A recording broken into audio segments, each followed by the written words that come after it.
Alright, cool. Hello everyone and welcome to the joinDOTA League Season 2. This is the Asia region and this is Division 1. This is going to be a two-game series between Titan and Scythe.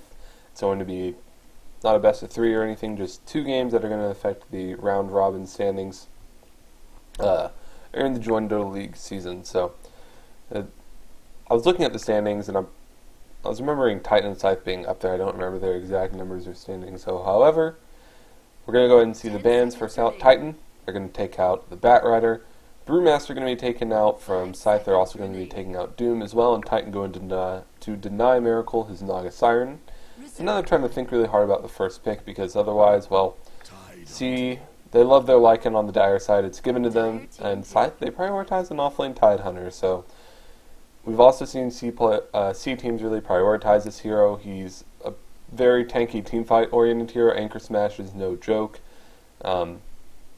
And Ravage just, you know, when you have a beginning person playing Dota, you're like, hey, play Tidehunter because your teamfight contribution can consist of hitting R in a kind of close place, and that'll really help. But anyway, it's obviously a bit higher level than that, but Tidehunter is going to be a good hero. Titan can respond by picking up Lycan. Yeah, there we go. They can pick up Shadow Shaman as well if they really want to, if they really want to prioritize Roshan, but most teams do pretty well with just having Lycan on the dire side in his own right. So, let's see what they decide to go for here. They could go for an Ohio Nature's Prophet. That's also very good on the dire side. I don't think that it's too bad to pick that up super early. I think that Scythe will probably ban it in the next stage if it makes it through. But they're going to go for a Rubik right away just to counter that Tidehunter. So that's also pretty good. We'll see what Scythe decides to prioritize here. They could prioritize... Well, too bad Naga Siren's not there. They could get Ancient Apparition, which is pretty good against the pushes. They could get something such as a Treant Protector, which is okay against Lycan at the early stages. No, they pick up an Enchantress, which... Enchantress is good, because typically Lycan isn't the best in the laning phase, as in when you see a Lycan on the board, you don't usually expect an aggressive tri-lane. Mainly because you want Lycan to have access to the jungle or everything like that.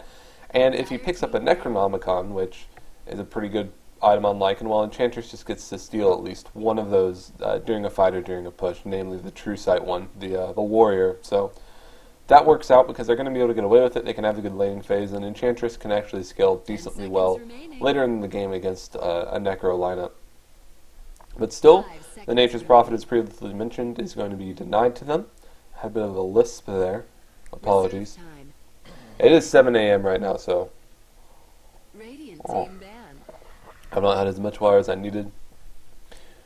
But anyway, Titan going to be removing Invoker. Invoker with Quaswex can do pretty well against a lineup such as this. Plus, it's just a good hero anyway, even though Cold Snap was nerfed as well as Forge Spirits. But Scythe also going to ban more push coming out from the dire side Beastmaster, who wouldn't be able to be too punished in the offlane because he'd be able to axe those Ancients and the attack speed as well as he's a Necro Carrier, etc.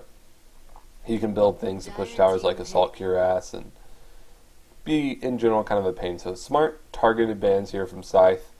Titan banning out the Ember Spirit, which is a very powerful hero in its own right and very good whenever your lineup is about sieging towers, because Slate of Fist is just so powerful in those instances. So we'll see what they pick up if they decide to go for full push here. They don't necessarily have to. They can go for, I think Vengeful Spirit is obviously quite good. I think Ancient Apparition for yourself is quite good, just for the synergy between Howl and Chilling Touch as well. I mean, it would be really, really greedy to pick up a Luna. And you don't have to go full Aura Strat either. It's really this next pick that really solidifies that. So, oh, oops, I need to change something real quick. No need to punch me.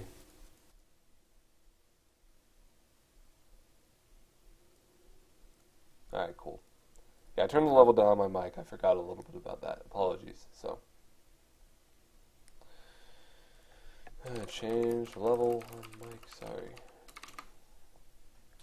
So anyway, last pickup going to be the important one. Because it just solidifies what you're going to be going for in your draft. And they're taking a long time to think about it. They could go for a Dire Side Templar Assassin if they really wanted to, even though Viper is still on the board for Scythe. They could go for Slardar, even though that's 2 strength melee cores. They could go for a Clockwork, with Timbersaw is good too.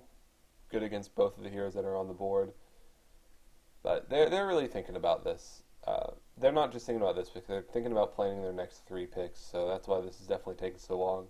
I've run out of ideas. Definitely thrown out all the ones that I can think of. They go with Shadow Shaman, so good on the Dire side. Great with the sieging and the push. And Shadow Demon, interestingly enough, Dire team it reminds, that just highlights to me that Potom has actually been totally ignored in this draft. Potom's okay in this, but unless you have amazing success in the laning phase against a pushing lineup, it doesn't really matter. So the Shadow Demon, I don't know. Like, I don't really like that agenda as much. 10 seconds remaining. Enchantress can go aggressive jungle, but aggressive jungle is substantially 5 weaker when seconds remaining. you're against a Dire side team. Reserve time. Yeah, I mean, I guess that works out, but we might see Potom here. We might see something like Luna or 10 Anti-Mage, seconds someone that's remaining. really good at clearing waves. Titan, they're actually going to pick up a Bristleback, so Radiant team pick. that's an offlaner that we don't see too often. And there's a Kunkka pickup, so Dire team ban. the Bristleback pickup we don't really see too often. It does work on Dire side because you can farm the Ancients with Quill Spray just by turning your back to them as well. If the lane ever gets decently rough, but he's not one of those popular 10 seconds offlaners that's remaining. kind of like a blink and go. Now all of a sudden I have a little bit out of the offlane. I'm going to start 5 contributing to my seconds team. remaining. Sort of offlaner. Bristleback kind of needs a little bit more. Yeah, he can survive, but Reserve time. in general, 5 he's just kind of fallen seconds off in favor remaining. of those other Radiant other team offlaners that ban. can contribute more a bit early. But anyway, Scythe, they do pick up a Kunkka. The best thing about Kunkka is his wave clear, just even with Torrent, Boat, and Tidebringer, just in their own right. Very short cooldown, low mana cost spells that he 10 can throw out seconds just remaining. to stop a tower push. When everyone on Titan 5 has to seconds remaining. kind of bunch up around a tower, then that's going to be pretty Dire effective. team pick. However, Shadow Shaman with Serpent Wards is kind of the trump card. When he gets Aghanim's Wards, he can drop those on a tower, and well, Boat, Torrent, they don't really do anything against those, so it's going to be kind of a pain. So Scythe, they ban out the last pick, Storm Spirit, and Titan, they're going to deny the Morphling for Miracle. And they're looking for a carry here. Morphling would be not super punishable in the lane, and I think he would be 10 able to seconds remaining. deal with the anti-push. I'm not really sure though. But Titan, they 5 should be seconds looking remaining. pretty carefully at this last pick here. They could go for a full core, and they go for a Tinker. So that's also Radiant smart because team I think pick. that Scythe could have picked up a Tinker themselves. So block pick the Tinker. Dire side not really weak. It's kind of weak, but doesn't really matter. That's not exactly what they're looking for. They just do not want Scythe to be picking up their Tinker. So yeah, that works out. And I was talking about the Shadow Demon and Verona combo, but Shadow Demon Kunkka just as strong, just with the 10 Torrent seconds as well, remaining. the Soul Catcher. And they go with the Shadow Fiend, so pretty greedy here, but it is a Radiant side Shadow Fiend. So we'll be getting a lot of farm miracles, going to be playing on the Admiral himself in the safe lane, which is going to be good because he's just only going to be sharing a lane with one other hero, with the Shadow Demon, since Enchantress will be in the jungle.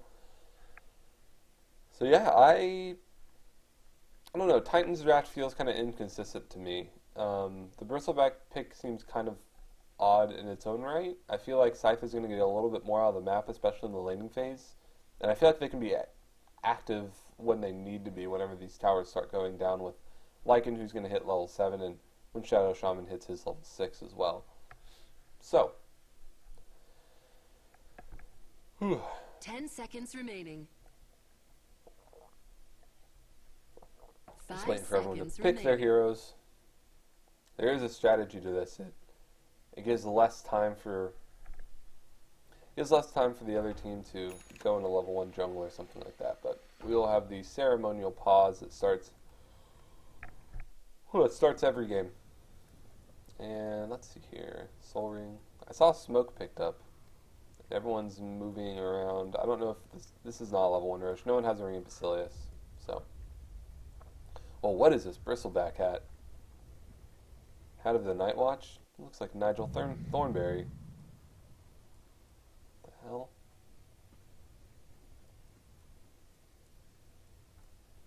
That's crazy.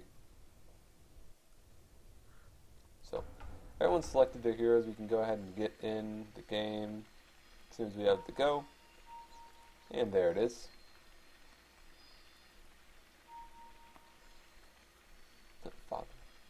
That's Hana, right?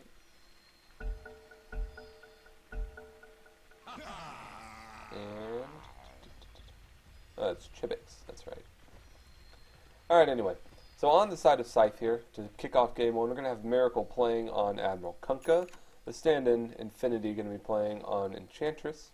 Shadow Demon is going to be played by another stand-in, Tafa. Chibix is going to be playing the mid as Nevermore, the Shadow Fiend. And going the off lane as the Tidehunter. It's going to be Pullison with the boots first. And going out to ward. On the side of Titan, everyone moving towards... they're not moving towards Roche. Never mind.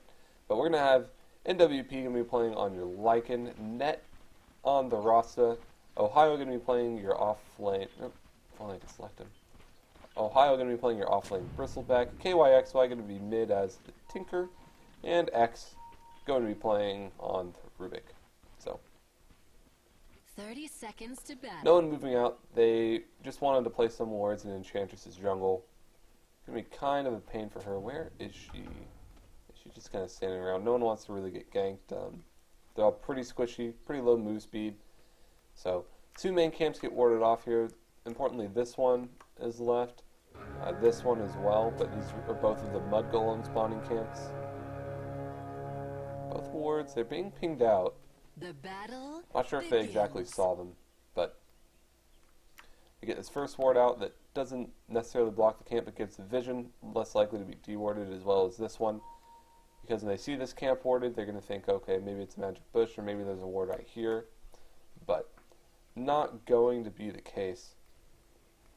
That will be a defensive tri-lane, as you do some pretty greedy supports. Both Rasa and Rurik really want their levels, and just going to have Ohio in the off lane as that bristleback. So the Fa has spotted out that the camps are warded.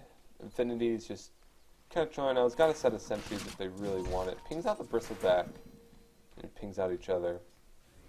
So it looks like it will actually be NWP playing as the mid Lycan, something we see our TV do a fair amount over in the North American scene. It will be a safe lane Tinker for KYXY. So, well, totally missing first blood. I did not expect that without the Enchantress creep. I apologize. Just looking at the minimap, and Ohio's already back. It was just a disruption in this point. Everyone's got a fair amount of close sprays, and Ohio almost makes it there. Ohio almost makes it there to even just refresh it because he was down so quickly. Because he was only level 1, he came back right away. So Chibix harassing NWP out of lane a fair amount. Well, Tidehunter, no, you're not in trouble. You're fine. But Enchantress, she's just smoked. She's just... Well, there's the disruption again. She has the enchant with the slow if they need it.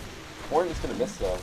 And Infinity, you're getting pretty brave there, friend. You don't have any points in Untouchable. One more Curl Spray will do it. And can Ohio get there? He smells it. Yep, he can get it. So a little bit ballsy there. Shadow Fiend, he did go down in the meantime. Or, no, he didn't. He actually moved over to the Shadow Fiend there, but now it's Enchantress's respawn timer. So, Ohio doing very well here on this Bristleback. People kind of underestimating, really forgetting how much damage Quill Spray can do. Unfortunately, he will be running out of mana in a little bit. He needs to go ahead and he needs to get himself a Clarity. Ring of Basilius is something to help his mana read. Meanwhile, Rubik picks up an Invis rune top. No ward spotted it, but they know that the rune was there. So they do have the vision of it. Tidehunter, Polison should be a little bit careful here. Knows that Rubik is missing. Thought about an Anchor Smash. And X starts with the body block, telekinesis backwards, and do we have a Shackle? Yes, we do. Lasers there as well. Rockets, right click, Polison. God, he is so tanky, but he ends up going down in the end. So, in the meantime, Enchantress is going to be happy with whatever camp she got. She got Mud Golems here, unfortunately, and I was incorrect. This ward does go ahead and block that camp. So, the mid lane, 9 for 6 versus 7 for 1. So Lycan having a little bit of an edge there, which, as an SF, is going to be kind of hard for the early souls, but now you have some Frost Armor to keep out that harassment. You also have about 11 souls right now, so you're going to, once you hit around the 14, 15 territory, you're feeling good as SF. You can pretty much out last hit anyone at that point with the damage you get. Meanwhile, Miracle, he's 14 for 3, so sitting at the top of the CS charts as far as the carries are concerned. Yeah, KYXY's got a lot more denies and about the same amount of last hits, but he's not exactly the right click carry of the game. And he did pick up the Soul Ring right away, so going to be able to start spamming out those spells towards the Tide Hunter right away. But leaving the solo lane, there's a smoke moving up towards mid. Well, Shadow Fiend, he's a little bit far up, but he's sitting to the right. He knows something is up. So, Wolves come out, and we're going to see Chibix moving on back. So, very good awareness there of him knowing that, hey, his supports are missing top. They're definitely going to be coming from right here, or at the very least, just come over towards the right, and now he gets to pick up a double damage. Actually gets denied by the Lycan Wolves. Net, he's in trouble. That's a lot of damage, especially with the Alpha Wolf, and now it's X. He's coming up too. Shadow Fiend has so much damage, as well as the Enchantress coming up, and great net, great awareness there. Coming in from Infinity, and Bristleback, Ohio is coming in, but there's the immediate destruction. Here comes Lycan as well. Ohio does have his soul caught in the Shadow Poison, and is able to get that. Radiant's middle tower It's a very awkward fight, but a 3-0 going the way of Scythe there. Pretty good awareness as well. Miracle just sitting away farming. As his phase boots up, probably going to go for something like the early fighting we usually see drums or Shadowblade or both. But KYXY going to be moving towards his boots of travel. Looks like he's opting to skip the bottle since he's not going to be looking for rune control mid at all. We have our boots coming up for Infinity. And Father looks like, is he going for a Hand of Midas? Oh. Select the courier, please. Yeah, it looks like he will be going for a Hand of Midas. He picks up the bottle, gets himself a healing salve to stay in lane, and he'll be going for a Hand of Money, as we see most SFs do. So, actually, Father, well, Chibix, he's going to be getting dived. NWP pops up the Shapeshift, but Infinity's there as well. Can't exactly slow the Lycan with Enchant, but still. As we're kind of getting to the later part of this laning phase. Actually, no, that was a salve going for Pulse, and my mistake. So Chibix just going to be starting to work towards that Hand of Midas Defa. He, well, Sharpton Soulcatcher 3, Poison Sacks, that's a lot of damage. He's got 2 points in it as well. And, well, little bit of cockiness there from Ohio. Not a whole lot to say about that, but we've seen Shadow Demons really start to prioritize Shadow Poison over Soulcatcher, and we're seeing why. It just does 35 damage if you get 4 stacks, about 200 damage. Or sorry, 4 stacks is 140 damage. That's a lot. Enchantress Creep going to be able to deny the region rune here as well, so Infinity playing quite well on this Enchantress. A small cute thing as well you can do with Enchantress if you have a Shadow Fiend on your team is get a creep to pretty low health if he's having trouble finding the souls. Send it to the mid lane and just have him deny it. It's kind of the same as getting the Venomancer wards at level 1 on the Roshan pit if you have a Dire Side Shadow Fiend, which is not too commonly picked because that value versus just having the access to these camps is nowhere near comparable. But Net, he started to roam a bit. Rubik, he's really looking for his levels. KYX, getting pretty close to the boots of travel. Polson's had to leave the lane a bit. He's only got 1 last hit.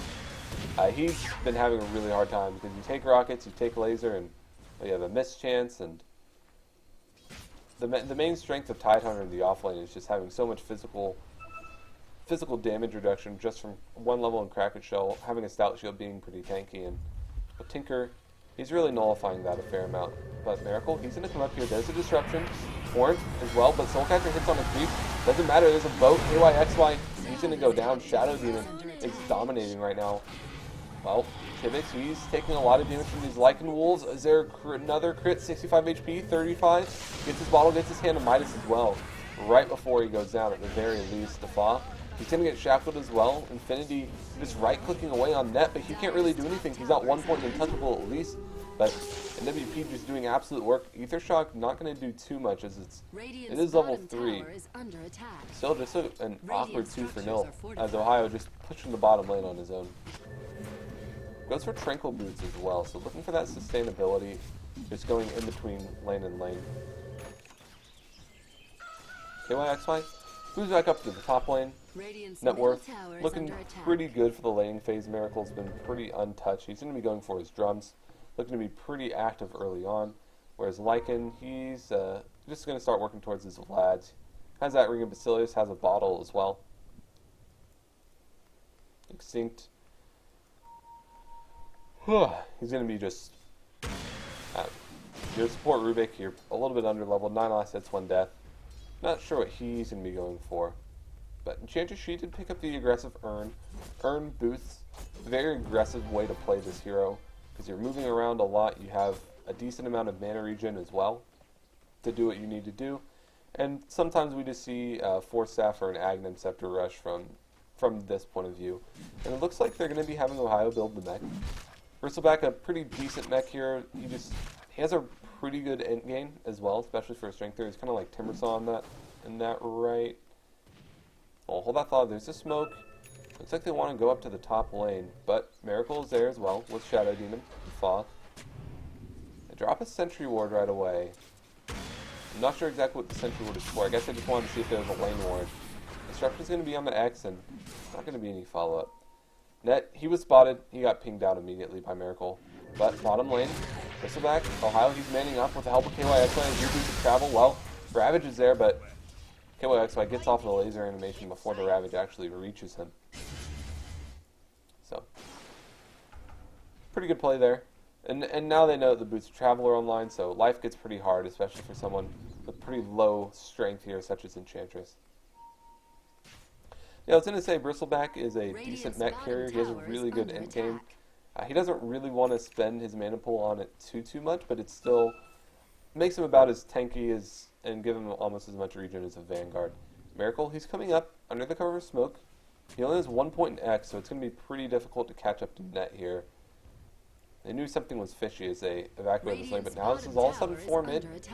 KYXY is coming in as well. And Torrent was off the mark though. Meanwhile, Ward's going to be dropped. Lycan going to be trying to do Roche here with these level 4 wolves, and this is the power of having a Ross on the dire side. Just going to be able to use these wards to take Roche very quickly. And Titan, they know where everyone is on Scythe, so they're not going to be able to really contest this. And X is going to be able to get a lot of experience in this top lane solo, which he desperately needs. Polison kind of doing the same recovery thing. Has his mana boots up. See if he's the net carrier, if they go ahead and go for it on Enchantress. Or something like that. But still, I imagine they would want to get his Blink Dagger up ASAP. So now, they get an Aegis up on NWP. Looks like he's just going to go bot lane. Looks like he just wants to man up. Normally we just kind of see this transition straight into a mid push, but looks like they maybe just want to wait until Rasta wards are back off board in about a minute. But Shapeshift popped. Polison is there, going to get body blocked as well. Is he going to be able to get in range for a Shackles? He should be in range for a Hex, but the Fa's there if there needs to be a defensive disruption. And they're going to be disrupting. NWP, Shadow Fiend goes down in the meantime, or down pretty low. They take out Ohio, the Fa. He goes down to NWP as well, Polison. He's coming in, and now Anchor Smash, but KYXY, God, it's so annoying with all those lasers, and Wolves are chasing as well. They're going to be able to take that out net. Surviving a little bit of HP. He gets a bottle charge after KYXY, but Miracle comes in. He has a boat as well, but Tidehunter goes down. NWP, he might go down. This is just an Aegis pop though. Net, he's diving as well. Miracle, no, but Infinity, he's TPing in. There's a Tidebringer coming in as well. See, is there any imp damage? No, it looks like everyone's just going to kind of back off and lick their wounds, but Chivix there was using the Requiem of Souls, was able to take out Ohio there. Not sure exactly what happened, but he's getting close to his mech, only 100 gold away, and we have a bit of an engagement there as Shadow Shaman does go down. He pops his ward before he goes down, but the boat going to be thrown down as Miracle goes down as well. So down with his ship he goes, and the burst image here is just absolutely ridiculous. Ohio, he gets purged up. Polison is there. Anchor Smash as well. He can use a Ravage if he really wants to, but Ohio is just so freaking tanky here. In the meantime, we see Lycan, he manages to TP out. He has his Vladimir's offering done. Shivix comes in, and he gets one raise, he misses it, and, well, don't want to be facing too much of that cool spray on the back. And top line getting pushed out. Titan in pretty good control of this game so far, I would say. Mech now done on Ohio, so they're going to be able to 5-man and have a little bit more sustain, and Shivix needs to just farm. He goes Midas. Let's see if he goes for something like a Blink Rush, or if he goes for just rushes his TP. So, 8-9 the kill score, 13-7. Rubik gets to steal boat. Just kind of chilling in the mid lane. Miracle hadn't casted anything, so Rubik cheekily up there just goes and steals Ghost Ship. So that's nice for him, helps their team fight a bit. But, going to be a Necro Rush coming out from NWP. Let's see, are they going to drop wards on the top lane? But the split push is real. And this is like, you don't think there's a push in here? Well, they're going to be going on to Shivix here. Well, he's so squishy because he's 910 HP. Pretty difficult there. Shapeshift, they're going to be looking to pursue Polson, and the burst damage is just going to be enough. I was thinking if they were going to have to body block him at all, but no, everyone's just very, very squishy in the mid lane. Looks like they were trying to make a go as well. Miracle does finish up his drums, and Infinity was looking to try to help with the push, but WP is there as well. He's going to be able to help us if he needs to, but Net can drop Serpent Wards up on the top lane if he really needs to. Looks and finds the bottom rune. Regeneration, nice for him. In the meantime, bottom tower does go down. Top tower should go down as well. Never mind, tower was denied from Tidehunter. I missed that. So, good deny as well. And it's just so difficult to really be pushing into this, especially when the Lycan Wolves are scouting you the whole time. I think Titan just having good maneuverability around Scythe right now. They're definitely being taken out of their comfort zone a bit. And there's going to be a Shadow Blade. So one of the reasons that Shadow Blade kind of fell off in favor of Blink for Shadow Fiend is not just the mana cost decrease, but just people are better at sieging, as well as the rise of Necronomicon with the True Sight makes it really difficult to run up and get your ult off. Miracle, well, he's going in mid lane, but Shapeshift is used. Boat is popped as well, and WP walks right into it. Miracle, he's getting very low. Nature's Attendance buying him a little bit of time here, but the body block coming in from the Centaur. In the meantime, top tower goes down, and Miracle, is he going to be able to live here? He will. So NWP is going to be going down, or going to be able to get away as well. So they took out the top tower. Snake's going to be dropped here. This 5-man just very strong. It looks like it's going to be a heart. Maybe it's a Vanguard, but never mind. Holzen comes in with the Rabbit. There's the boat as well, but going to be missing almost everyone. Soulcatcher and Shadow Poisons, but Shivix, he gets the Requiem of Souls. But he barely does anything beyond that. He just dies. And going to be another Vanguard, and a Mech coming out for Ohio. He is incredibly hard to bring down right now, and he has a lot of regen. Not even with his Tranquil Boots. And is he going to tip out? No. The Earn Charge coming out from Rubik going to be able to save him there. Did he drop his Tranquil Boots? Yeah, he dropped his Tranquil Boots. So now he's just going to be able to regen completely back up. The mid tower goes down as well. Titan looking in very firm control of this game, and I think that Chivix is a little bit underestimating himself. When you go Midas on Shadow Fiend, you kind of have to just farm a lot. You're not that useful, especially in these fights, because you're just so squishy. You should see him, after he finishes that Shadow Blade, I would surmise he goes towards that BKB, but even still, there's a lot of physical damage coming out just from the Bristleback and Lycan alone. So in which he has his Rat Book number 1. So they're going to be able to start pushing these towers pretty easily. No one on the side of, well, it looks like Enchantress is going to go for a Trez, but no one on the side of Scythe going to be working towards their Necronomicons at all. Rubik getting a little bit of recovery as he picked up his Arcane Boots now. Blink Dagger now picked up for Net. He is rich. That's what happens when you get 2 kills and a couple tower last hits. You're feeling good. Feeling good as a Rasta. So Titan, the other thing too is like, I don't think that Scythe really have like a super big late game to fall back on. I guess Shadow Fiend is good, but he kind of has that Alchemist syndrome where like, one of the reasons that he's good is just that he farms quickly. So there are other things to try to make up for that, or that you need to make up for that. He doesn't exactly have free lifesteal, he doesn't have free magic immunity, he doesn't have a very easy teamfight ultimate that really controls fights, compared to other heroes maybe like Faceless Void, Anti-Mage, or Life Stealer, for instance. So, normally we see Scythe kind of play around with this. Well, we have Miracle on a super late game carry.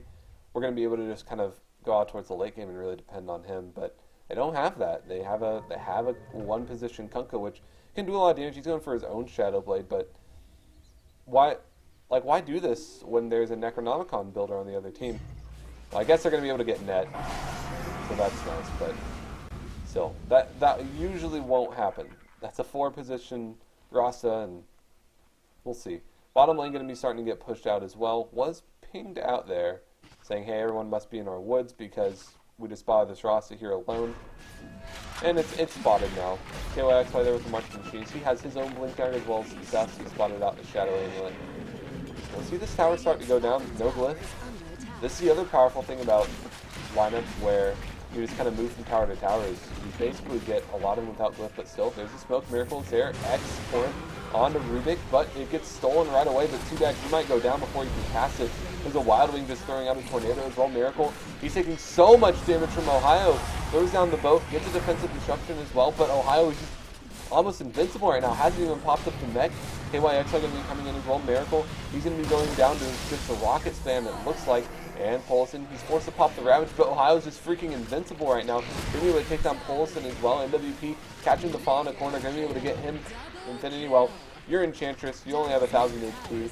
Takes up the treads as well, and Lycan finishes up the Necronomicon. And, well, DD Rune there on Chivix. He's able to clean up Rasta, I guess, but still 4 for 1 going the way of Titan, and they are looking in absolute firm control of this game. It looks like they want to find Shadow Blade going to be there, but Lycan has the Necro 3 as soon as he buys it, so no need to really worry about that invisibility for any longer. It looks like, what's going on the Courier? It looks like it might just be a Staff of Wizardry there for KYX. So if he goes for the Shiva's Guard, you know, the split pushing build instead of going for the kind of traditional pick-off build, which is the Scythe of Ice, helps you push out the lane so much more easily if you just have the Shiva's Guard, and looks like that's what he'll be going for here. As he, I don't know, he's going to go for an Ags, okay. I was going to say, I wouldn't see a point to go Mystic Staff first unless you're going for the Shiva's Guard. Normally Ultimate Orb is going to do a little bit more for you. X throwing down some wards in the enemy jungle, being a little cheeky, stealing some last hits with the Fade Bolt, but the Aghanim Scepter upgrade is usually known for the turtling, but I think mainly here is going to be used just for the double range on the laser. Going to be a lot of damage, and well, the rocket spam, it's good in its own right, usually more powerful for turtling, kind of same with the marching machines, but still very useful. Anyway, Roche is up, Dire Side Lycan, especially a Bristleback, he's also very good against those, almost like a type of Insight.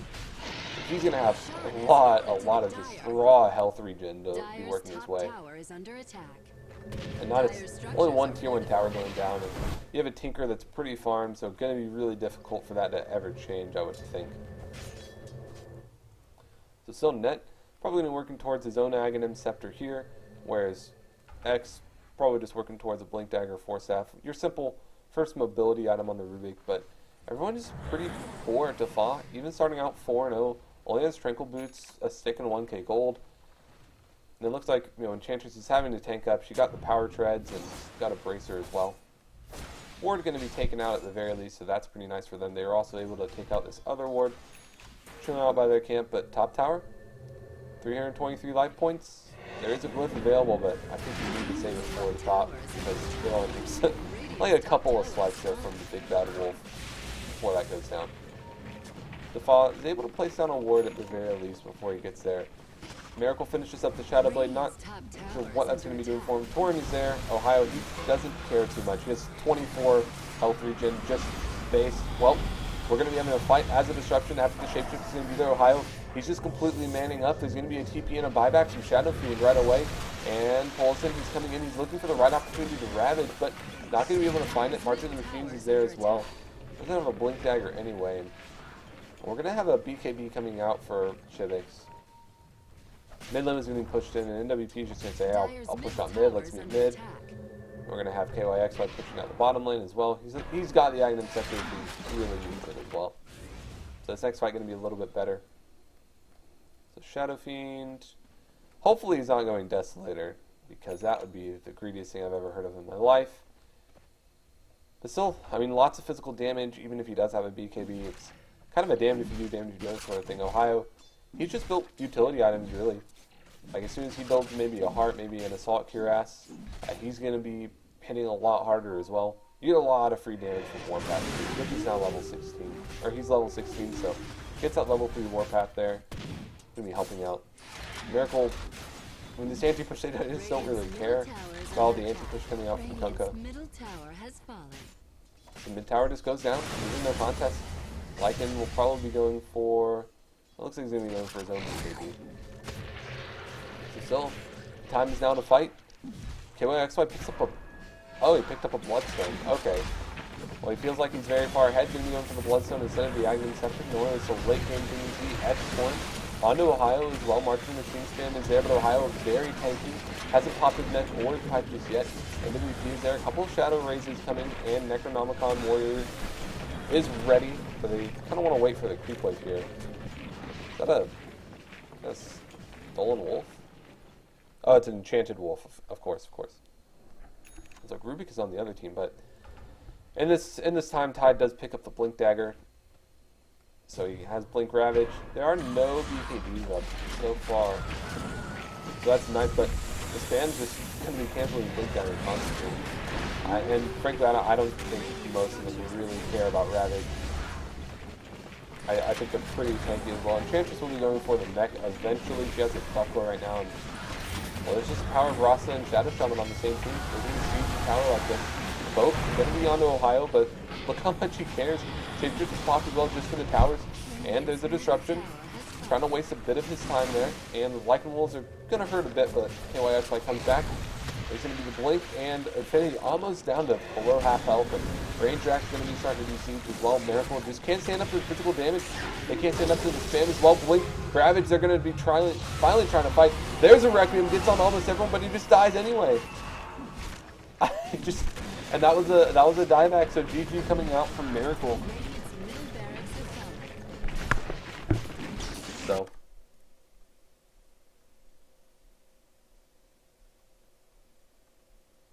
Well.